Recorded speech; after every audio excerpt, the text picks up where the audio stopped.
equal game throughout, and if there's no drug testing, I guess they'll start the press conference in the next 5 minutes. Fenbine Gold got us. Yeah. Yay, good job. Thanks, Fenbine Gold. I don't think there will be 14 draws, no. It's unlikely, but hooray. Possible, yeah. Yeah. Yeah, they're analyzing the game like us, except my analysis will be better. All right. Fabio will be like, I cannot talk about this variation because this is my prep. Right? Yeah. Especially at the end when he goes, okay, so they played a Petrov, surprising some people. One of the gawking rabble in the chat said that Vichy predicted this before the game. Probably he predicted it after it happened, and then they said it was before the game. So in this position, knight c3 and d4 are played at the top level. d4 was the most popular, then knight c3 was, and now probably d4 is again. And here, black can also play knight c6 first, and then bishop e7, or vice versa. And that's very common. When I played the Petrov, I played bishop d6. And as I noted earlier, when I beat Jim Murphy in 1982 by sacking my rook and his king ran up the board, that game, Michigan Open, by the way, that game started like this. You remember the games you played in 82? Also, what did you do in 82? Were you a sophomore in high school? Yeah. Okay. So he castled, which is more common, and then c4. And in this position, when I had black in the late 80s, early 90s, knight c3 was the most common move. And rook e1 was second. He played rook e7. Rook e1, I mean, not rook e7. Bishop f5, defending. The way you punish early queen bishop moves in any opening is with queen b3. Queen d7, defending the pawn and defending the bishop. You can never take on d5 with the queen because bishop takes h2 check always wins the queen. That can happen 3 or 4 different ways, but he never hung his queen. Weird. Terrible. Okay, takes. So here, Magnus instantly played BC. It's still his prep. The problem with this move is queen d7. And if you take the rook, knight a4, white's up the exchange, but that queen's not good. So here comes knight b6. And the engine says c5, stopping knight b6. Knight a6, attacking the queen. Takes, always play bishop f8. And black is either clearly better or winning. I would say winning. White moves up a piece. So he could also trade queens, which the engine also says is equal instead of giving his queen away. And if he takes this, the engine says this is dead equal. And the engine wants to interpolate c5.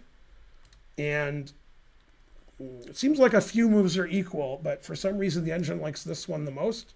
These two pieces are both hanging. So we get a pawn. Desperado. Yeah. Why don't you come to your senses? Take with the king. Knight here gains a tempo attacking this pawn. So I think the engine prefers this. That after knight e4, the pawn's not attacked, so we can do whatever we want. And the engine slightly likes white here. I guess the players both thought this was in the draw zone. But we could see that in a later game. If they play this line again, Magnus will probably play queen b7, queen d7, and try to win that ending, which I think has more winning chances than what he did. And what he did was shallow and pedantic. Okay, so queen b6 was played quickly, stopping queen b7. Take. This was all played very quickly by both players. Once again, queen takes loses the queen. So probably don't do that. And here, Jan was playing instantly, and so was Magnus. And the engine wanted to take this on passant because that's a protected passed a pawn. And Magnus instantly played knight h4 with no thought.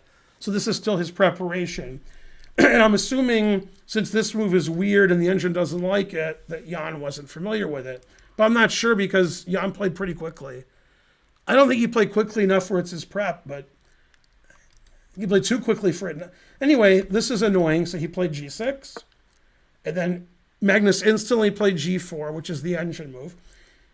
So the knight can't go to f5, but it wants to go to e3 or f4, and then try to attack this pawn here. And if the knight defends with f6, we can play g5 attacking the knight and then win the pawn.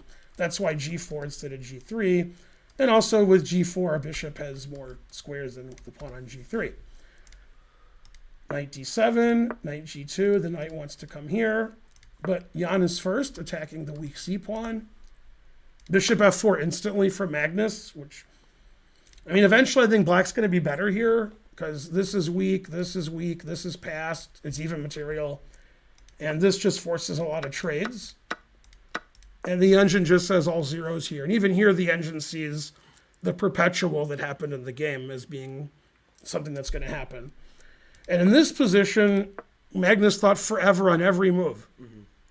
So I don't know, maybe in his pregame prep, he thought this has some winning chances.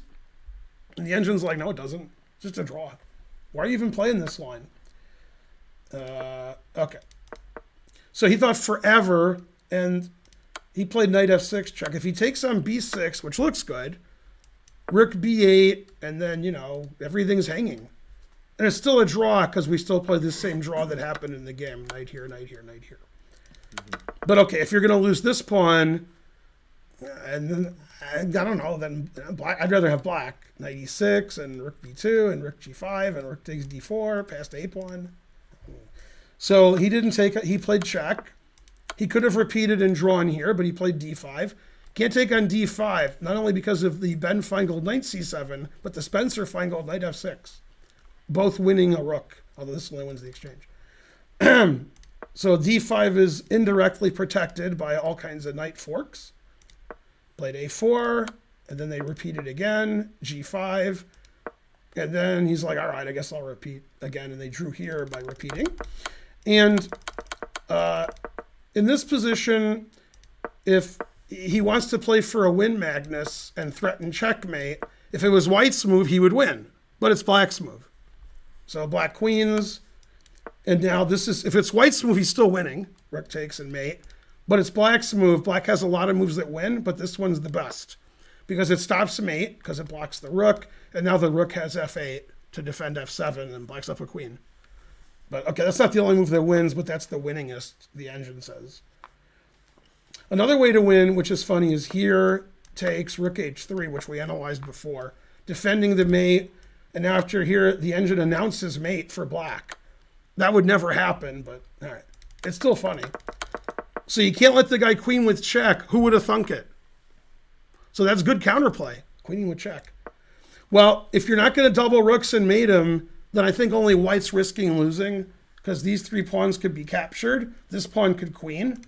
And the only mate I see is, you know, is doing the mate that I showed you that doesn't work.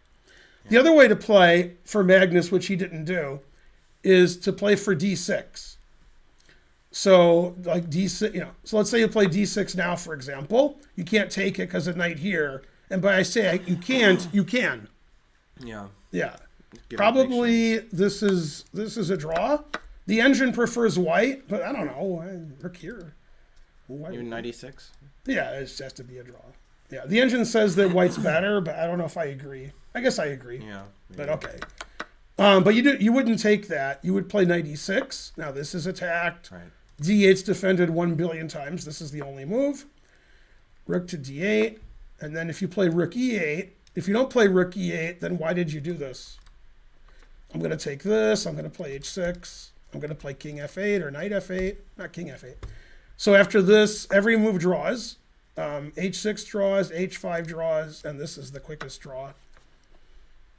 And then everything's a dead draw.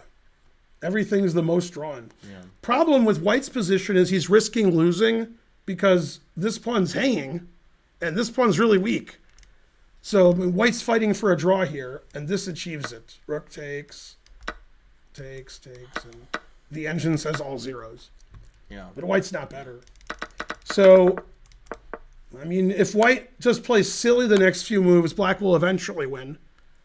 Because this will go here, and this will go here, and this will go here, and the knight can come here after d6, and h6, and knight h7.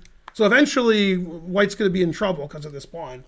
So he thought forever, and he said, all right, never mind, Yeah. let's draw. Yeah, and the actual final position, which is important for you guys to understand how to claim a draw, is here. Okay, now in this position, if black plays king g7, white can claim a draw, but black can't. Once you move and hit the clock, you can't claim a draw. It's not your turn.